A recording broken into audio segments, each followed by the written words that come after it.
Hi friends, అందరికీ నమస్కారం. Friends, వీడియోలో తెలంగాణ రాష్ట్ర వ్యాప్తంగా మనకు రేపటి నుంచి బంద్ అయితే నిర్వహించబోతున్నారండి. ఈ యొక్క బంద్లో మనకు స్కూల్స్, కాలేజీలు, బస్సులు కూడా అయితే ధర్నాలు అయితే మనకైతే చేస్తున్నారన్నమాట. అంటే ఇవన్నీ కూడా అయితే ఆపిపోతున్నారు.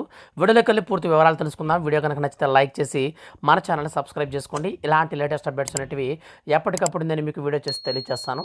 ఇక లేట్ చేయకుండా టాపిక్ని స్టార్ట్ చేద్దాం. హైదరాబాద్లోని ఇందిరా పార్క్ వద్ద ఈ నెల 4న మహాధర్నా చేపట్టనున్నట్లు ఆటో కార్మికులు తెలిపారు.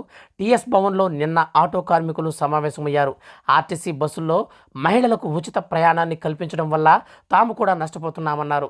ఈ నెల 3న అన్ని బస్టాండ్లు, బస్సు డిపోల ముందు భిక్షాటన చేస్తామని ప్రకటించారు. మహాలక్ష్మి పథకం వల్ల ఉపాధి కోల్పోయిన ఆటో డ్రైవర్లకు ప్రతి నెల 15,000 రూపాయల జీవనభృతి ఇవ్వాలని డిమాండ్ చేస్తున్నారు. సో ఈ నేపథ్యంలో మన యొక్క రాష్ట్ర వ్యాప్తంగా ఆటో కార్మికులందరూ కూడా మనకు ఈ యొక్క ఆర్టీసీ బస్సుల ఎదుట, డిపోల ఎదుట ధర్నాలు అయితే చేస్తారండి. సో మొత్తం మీద మనకు ఆ రోజున బస్సులు తిరిగేదానికి అవకాశం అయితే చాలా తక్కువగా ఉంటుంది.